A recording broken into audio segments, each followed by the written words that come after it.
Então, a mulher foi inserida nos programas de atividade física. As diretrizes que foram criadas para que mulheres grávidas pudessem se exercitar vêm da década de 80. E essas diretrizes foram formatadas pelo Colégio Americano e Canadense de Ginecobstetrícia, ACOG, é a sigla. E essa instituição, essa grande instituição, é a instituição que rege hoje a maioria dos guidelines e dos estudos que vêm sendo feitos com grávidas de uma forma geral, não só relacionada à atividade física. Então, a mulher foi inserida nesses programas de exercício e a gente vem vendo novos e novos estudos sendo realizados de lá para cá, para tentar continuar enquadrando a mulher nos programas de exercício, mas também, sobretudo, encontrar formas mais adequadas de incluí-las nessa programação. Ok? Então, quando a gente fala de atividade física na gravidez, qual é o nosso grande objetivo? Nosso grande objetivo é manter a mãe e o bebê saudáveis. Então, eu gostaria que vocês guardassem muito essa informação, porque ela é preciosa e ela é o que vai reger o nosso trabalho durante o tempo todo. Então, o que a gente quer com o nosso trabalho? Manter a mãe saudável, manter o bebê saudável. Tudo que a gente fizer vai impactar nesse binômio, na saúde desse binômio, que é a mãe e o bebê.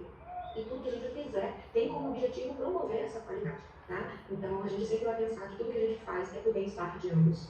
E, portanto, a gente quer preciosismo, a gente quer cuidado, a gente quer efetividade. E a gente vai tentar buscar tudo isso durante o processo desse estudo, aqui nesse material, nesse workshop, que tem ciência e minha experiência. Ok? Então, vamos falar um pouquinho dessas transformações. E se a gente fosse parar para analisar, para comparar, não existe nenhum momento da vida de nenhum ser humano onde tantas transformações acontecem num espaço tão curto de tempo. Então, não existe nenhum momento onde o corpo se transforma e recebe tanta descarga hormonal e tanta modificação do que o processo gestacional. Ok? E toda a gestação, todo o processo, ele é do corpo. Ele não é só da barriga, do útero. Ele não é só localizado. Então, essa é uma outra informação que eu gostaria que vocês guardassem. A gravidez é do corpo todo. Toda a mulher engravida. Essa é uma fala minha, mas é claro que é uma fala meio que óbvia. Todo o corpo engravida. Ok? E aí, se todo o corpo engravida, todo o corpo tem uma repercussão da gravidez. Todo o corpo recebe transformação para produzir esse novo ser, o filho, mais de um ser. Okay? E aí, durante esse processo, a gente se atenta, chama mais atenção para alguns sistemas do corpo. As alterações fisiológicas principais acontecem e alguns sistemas sofrem um pouco mais, recebem um pouco mais esse impacto de transformação. Então, a gente vai falar um pouquinho do sistema endócrino, que nos próximos slides, que é o sistema que, de fato, como eu falei no início, é o sistema que vai ser o motor, o gerador, o sistema que faz com que todo o processo aconteça, e o sistema músculo-esquelético, que tem muito a ver com o nosso trabalho. Os outros sistemas sofrem influência do nosso trabalho e influenciam o nosso trabalho como produtores de movimento, mas, de fato, o sistema endócrino e o sistema músculo-esquelético dizem muito respeito, impactam muito no nosso trabalho. Ok? Então, com relação ao sistema cardiovascular, a gente sabe que durante a gestação a mulher tem um aumento exagerado, um aumento significativo de líquidos. E esse aumento de líquido faz com que o débito cardíaco aumente de 30%, 40%, 50%. Então, existe um aumento do débito cardíaco que vai impactar no fluxo sanguíneo, na quantidade de líquido que tem no corpo e na velocidade com que esse líquido é jogado pelo coração. Okay? E isso, claro, impacta na nossa frequência cardíaca. Então, até mais ou menos 8 semanas de gestação, a mulher tem, em média, um aumento de 8 batimentos por minuto. Então, o coração dela acelera, em média, 8 batimentos por minuto. No caso, mais para o final da gestação, por volta da 30ª semana, a gente vai ter um aumento de até 20 batimentos por minuto. Então, uma mulher que tinha um batimento em repouso de 60 vai apresentar facilmente um batimento em repouso de 80, mais para o final da gestação. Ok? Já o sistema respiratório, ele sofre mega influências, mas a frequência respiratória ela modifica muito pouco. Tá? Dizemos que, em média, 2 apenas incursões a mais em repouso acontece durante esse processo, e principalmente mais para o final da gestação. Mas, a gente tem um outro impacto no sistema respiratório, que é o seguinte. Vamos pensar na estrutura, né, primeiro? Então, se a gente for comparar o corpo antes e depois, a gente tem um diafragma, nosso músculo respiratório, meio que dividindo o tórax e o abdômen, né? Então, fazendo esses limites entre o tórax e o abdômen, a gente tem essa estrutura, que é o nosso diafragma. E, quando o volume abdominal aumenta, esse diafragma, ele precisa assumir uma nova posição. Porque, afinal de contas, a gente vai ter um grande volume aqui embaixo do diafragma, mas não comporta mais o posicionamento inicial dele. Então, durante a gestação, a mulher vai ter uma diferença de localização do diafragma. Então, o diafragma, que antes estava no seu posicionamento normal, chega a subir 7 centímetros. Tá? Então, de 4 a 7 centímetros. E aí, se vocês me perguntam, Marla, essa subida do diafragma é para o final da gestação, já que o grande volume abdominal acontece mais para o final da gestação, e eu respondo a vocês não. o diafragma e outras coisas no corpo acontecem antes de forma precoce, porque o corpo sabiamente se organiza e prepara para receber o bebê. Então, o diafragma ele assume um posicionamento mais alto muito antes da barriga crescer, ok? E a descarga hormonal é responsável por essas grandes transformações. Então, no caso do sistema respiratório, o estrógeno e a relaxina produzem grandes transformações nesse sistema. E aí, portanto, o diafragma assume uma posição mais alta durante a gestação e isso é precoce. Outra coisa que acontece com relação à caixa torácica é o alargamento da caixa torácica. Então, as mulheres elas ficam com uma circunferência maior, elas são mais largas na região das costelas. E muitas mulheres, portanto, vão começar a verbalizar, dizer que perceberam que a mama cresceu ok, mas perceberam uma diferença nessa circunferência. Perceberam que o sutiã está mais apertado, que algumas blusas estão mais apertadas na circunferência, não necessariamente na mama. E algumas mulheres, talvez você já tenha escutado, mulheres, suas mães, suas avós, de outra geração, falar, eu era tão estreita, antigamente eu era tão estreita, e depois dos filhos e de envelhecer, eu fiquei mais larga. Então, o que a gente observa é que algumas mulheres, mesmo depois de ter bebê, elas não voltam para a circunferência de antes. Eu tenho algumas hipóteses sobre esse assunto, mas não existe nenhum estudo referenciando o porquê que algumas mulheres continuam com as medidas alteradas e porquê que outras voltam às suas medidas de antes. Tá? Eu acho, sinceramente, que o impacto de você otimizar a respiração depois do parto, você melhorar a qualidade da respiração e da parede abdominal, vai impactar nesse alargamento, corrigir esse alargamento. Tá? Então, é a minha hipótese. Eu acho que quando você faz um trabalho respiratório com intenção e um trabalho para a parede abdominal, esse gradil costal ele assume uma circunferência de novo parecida com a circunferência de antes. Ok? Mas, Marla, você disse que o batimento cardíaco aumenta muito, a frequência respiratória quase não aumenta. Como funciona isso? Como é que a mulher faz para respirar? O diafragma está mais alto, então ele já não vai descer tanto. Então, como ela produz oxigênio suficiente para ela e para o bebê? Então, algumas coisas acontecem. Uma é o alargamento da caixa torácica. Isso faz com que as costelas fiquem mais abertas, que você fique com um gradil costal mais largo. Tá? Esse é um ponto. O outro ponto é que os hormônios aumentam a permeabilidade dos alvéolos. Então, os alvéolos ficam mais permeáveis, sensíveis, e é mais fácil passar o filtro, né? É mais fácil passar o oxigênio. E a outra coisa que acontece é que a quantidade de oxigênio dentro do alvéolo, ele demora mais tempo, então o alvéolo fica cheio de mais tempo de ar do que uma mulher não grávida. Então, a grávida tem esse aumento do tempo do oxigênio dentro do alvéolo para permitir mais troca gasosa. Okay? Então, essas transformações são bem interessantes. E o que acontece muitas vezes, no caso do sistema respiratório, é que as mulheres grávidas elas têm um aumento muito rápido na frequência respiratória quando estão em esforço. Então, num pequeno esforço, elas começam a aumentar a frequência respiratória. Isso sim acontece, tá? Então, a frequência respiratória é mais sensível nesse sentido, aos esforços, mas no repouso ela não tem grandes alterações, ok? O sistema musculoesquelético, a gente vai falar um pouquinho sobre ele ao longo do processo. E o sistema urinário, que é muito importante a gente falar, é que toda a eliminação de líquido que acontece, ele é responsabilidade da mãe. Então, o sistema urinário da mãe, ele regula controla toda a quantidade de líquido que tem que ficar e tem que sair do corpo. O bebê não faz nada, o bebê não faz esse filtro, né? A outra coisa é que eu falei no início com o sistema cardiovascular, que a gente tem um aumento significativo de líquido no corpo, que faz aumentar o líquido no sistema circulatório, no sistema sanguíneo, e isso também impacta o sistema urinário. Então, eu tenho os rins trabalhando um pouco mais para fazer essa redistribuição de líquido, colocar mais líquido para fora, então as mulheres realmente fazem mais xixi, as mulheres grávidas, com mais frequência, com mais volume, e elas chegam a aumentar de 8 a 10 litros de líquido para o final da gestação, né, durante a gestação. Então, a sudorese, ela ajuda a regular a temperatura e ela ajuda também a regular essa quantidade de líquido. O sistema linfático também ajuda a regular essa quantidade de líquido extravasado para dentro do vaso. O sistema urinário também recebe impacto dessa quantidade de líquido aumentado, o sistema cardiovascular. E lembrar que esse líquido aumentado também pode impactar no sistema musculoesquelético, porque ele vai produzir, ou pode produzir, uma quantidade exagerada de líquidos extravascular que vai produzir edemas em algumas regiões do corpo. Então, comumente, algumas mulheres vão apresentar síndrome do túnel do carpo, por excesso de líquido em algumas regiões, que faz compressão nervosa e vascular. Algumas mulheres vão apresentar outras questões, como, por exemplo, a meralgia parestésica, que é um desconforto que acontece lateralmente, na coxa, na parte mais lateral da coxa, que envolve uma compressão do nervo cutâneo. E a compressão do nervo cutâneo, ela ocorre por excesso de líquido, mas também por causa do volume da barriga. Ok? Então, o líquido aí impactando em vários sistemas, tá mesmo? Deixa eu passar esse próximo slide para a gente seguir o nosso raciocínio. E aí eu separei esse slide com essas fotos engraçadinhas para ajudar vocês a fixarem o conteúdo de uma forma mais lúdica. Essas imagens eu tirei do Instagram, de uma página de uma mulher que satiriza a sua própria situação grávida e puerpério. E aí são imagens bem interessantes. tem um nomezinho em cada imagem, se vocês quiserem buscar depois. Então eu vou usar essas imagens para dar uma pincelada no sistema endócrino, a gente falar um pouquinho sobre essa história aí, essas grandes transformações do corpo advindas das mudanças dos hormônios. Ok?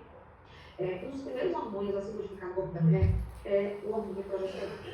A gente brinca que o hormônio progesterona é o hormônio da feiura, é o hormônio que deixa a mulher feia. Então, muito provavelmente, se ela se sentir feia na gestação, ela ficou da progesterona. Mas, todas as vezes que eu me deparo com uma situação dessas, por exemplo, onde algumas mulheres chegam para mim se queixando, que não se achando feia, que não estão aceitando muito a sua própria imagem no espelho, eu costumo dizer, colocar a culpa na progesterona e dizer para elas, você só está grávida por causa da progesterona. Então, esse hormônio que deixa você feia é o mesmo hormônio que deixa você grávida. Então, a progesterona ela é muito importante para manter o útero com o feto dentro. Então, é a progesterona que impede o aborto. E aí, inclusive, é um hormônio que mulheres que têm risco de aborto é um hormônio administrado para que elas consigam seguir com a gestação. Tá? E a progesterona tem outros impactos. E aí, eu vou usar as imagens e conversar sobre isso com vocês. Tá joia? Então, a progesterona é um dos hormônios, junto com o estrógeno, que ajuda a aumentar a quantidade de líquido no corpo. Então, aqui, vocês veem uma grávida com as mãos edemaciadas, os pés edemaciados, toda inchada. E aí, esse é bem esse excesso de líquido. A gente falou no episódio anterior, a responsabilidade da progesterona, mas também do estrógeno. Ok? A progesterona, ela, a progesterona, ela também é um hormônio responsável por grandes transformações no aparelho digestivo. Mas não só no aparelho digestivo. O que acontece? A progesterona, ela modifica o tônus da musculatura lisa. A musculatura lisa, mas relembra de onde vem. A musculatura lisa está presente em todos os nossos órgãos. E ela também é a musculatura presente nos nossos vasos. Portanto, a gente vai ter vasos mais flácidos, com menos tônus, menos impulsionamento de líquidos, e a gente vai ter, por exemplo, todo o sistema digestivo mais lento. Então, os movimentos peristálticos, a mulher fica com mais tendência à prisão de ventre, a mulher fica com mais tendência à sensação de má digestão, empachamento, de se sentir como se a digestão estivesse muito lenta. É a progesterona também que produz a azia, o mal-estar, o enjoo, não é só a progesterona, mas o mal-estar digestivo de uma forma geral é culpa da progesterona. Ok? Então, está aqui essa imagem da azia, um exemplo fogo aqui. A progesterona também é o hormônio da irritabilidade. Então, é ela que deixa a mulher assim, sem paciência. Então, eu brinco que a gravidez é como se fosse a sua pior TPM quintuplicada. E a progesterona é a grande culpada desse momento, digamos, ligeiramente nervosa. Ok? A progesterona também é responsável por deixar a mulher com mais gases. Sim, grávidas soltam muito pum. Vocês devem estar rindo.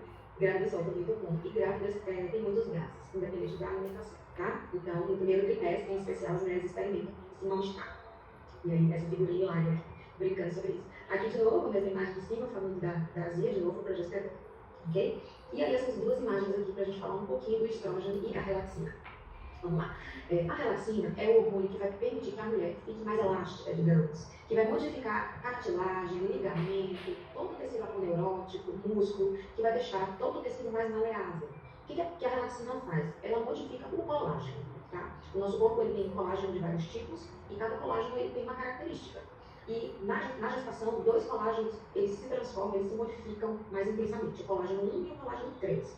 Então, é a relaxina junto com o estrógeno, não é só a relaxina, faz com que esse colágeno 1, que é o colágeno que produz mais robustez, que deixa a gente com mais tônus, que deixa os músculos mais firmes, na gestação, a progesterona e o estrógeno estimulam o corpo a produzir mais estrógeno, mais colágeno tipo 3, ao invés de colágeno tipo 1. Então, o nosso colágeno tipo 1 vai diminuindo, a gente fica com o colágeno tipo 3 em abundância. E esse colágeno tipo 3 é um colágeno mais embebido em água, ele é mais molenga, ele é mais frágil, então ele parece mais elástico, mas na verdade ele é mais frouxo, tá? Ele não tem mais capacidade elástica, ele só fica mais molenga, ok? E ele fica mais molenga e ele fica, como eu disse, mais frágil, portanto, grandes amplitudes de movimentos são perigosas, você entrar em estresse articular pode ser perigoso, alongamentos intensos demais, principalmente os que envolvem a região da pelve, então a gente tem um pouco mais de cuidado, ok? Voltando um pouquinho a falar da relaxina, a relaxina ela é um hormônio da família da insulina, certo? A relaxina ela foi descoberta em 1926 e ela é um hormônio muito importante, ela está presente no nosso corpo independente da gestação. Temos relaxina mesmo não estando grávida. E a relaxina ela se altera ao longo do nosso ciclo menstrual. E durante a gestação ela sobe absurdamente. Quem faz a relaxina subir é o HCG. Então veja, quando a mulher está grávida ou está investigando que se está grávida, que hormônio ela faz, que teste hormonal ela faz, beta-HCG. Então o HCG, o beta-HCG, é o hormônio que que, digamos, sobe absurdamente e caracteriza a gestação. Toda vez que uma mulher tem uma quantidade grande de beta-HCG está grávida. E o beta-HCG, ele é responsável por subir a relaxina. Agora, pensem comigo. Quando que o beta-HCG sobe? No início da gestação. O seu grande pico, no início da gestação.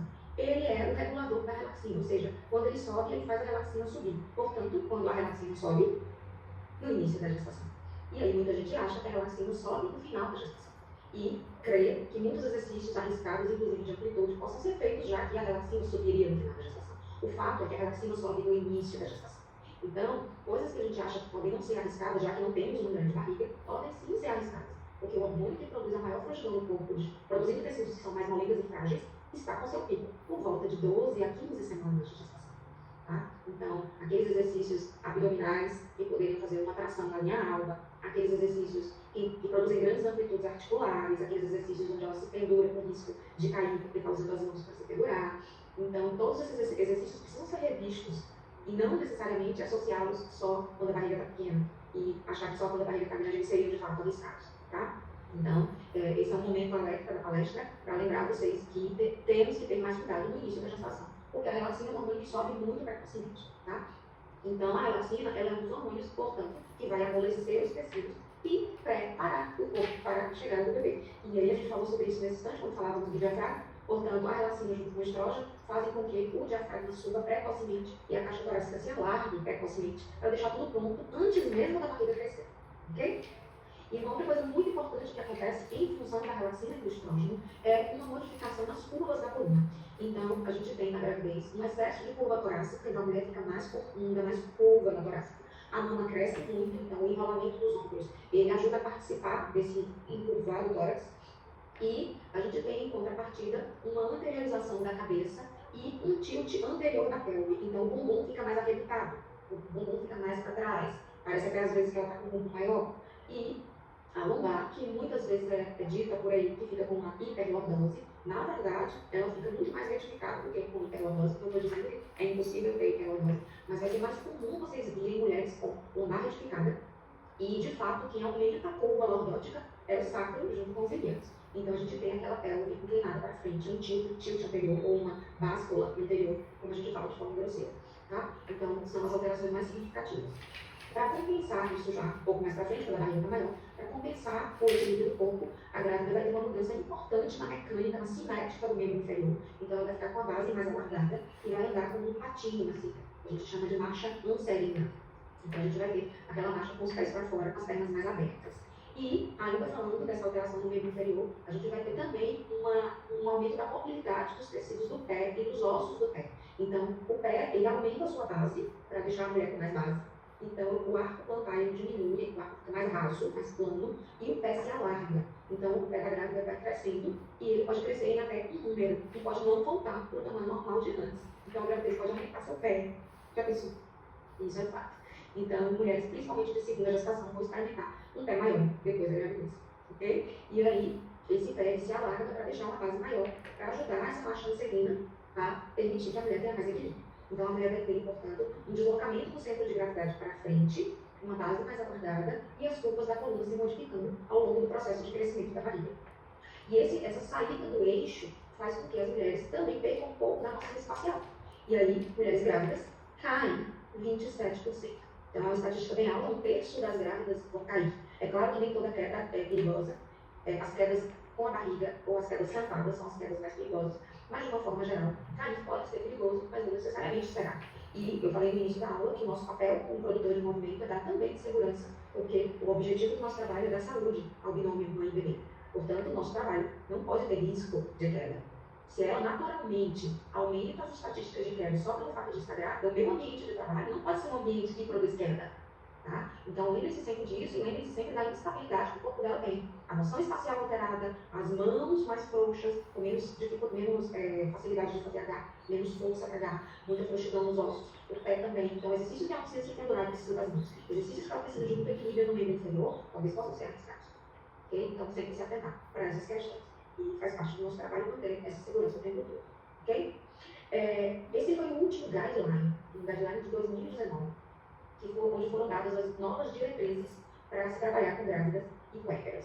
ok? Esse guideline eles trincharam um pouquinho com vocês e ele vai ser enviado para vocês por e-mail, ok? Esse é, portanto, o último guideline e, como eu falei no início da palestra, a instituição que rege a maioria dos estudos e as diretrizes com relação à gravidez, que é o Colégio Americano de Ginecobstetrícia, foi quem realizou, projetou e divulgou esse trabalho, ok? Então a gente vai falar nos próximos vídeos um pouquinho sobre o Guideline 2019 e ele vai ser a nossa base de trabalho, a nossa linha de trabalho até o final do nosso estudo sobre gravidez, ok? Eu vejo vocês no próximo vídeo. Não vale pular vídeo, hein? Vamos assistir de forma encadeada, porque isso ajuda no raciocínio de vocês, tá bom? Até a próxima.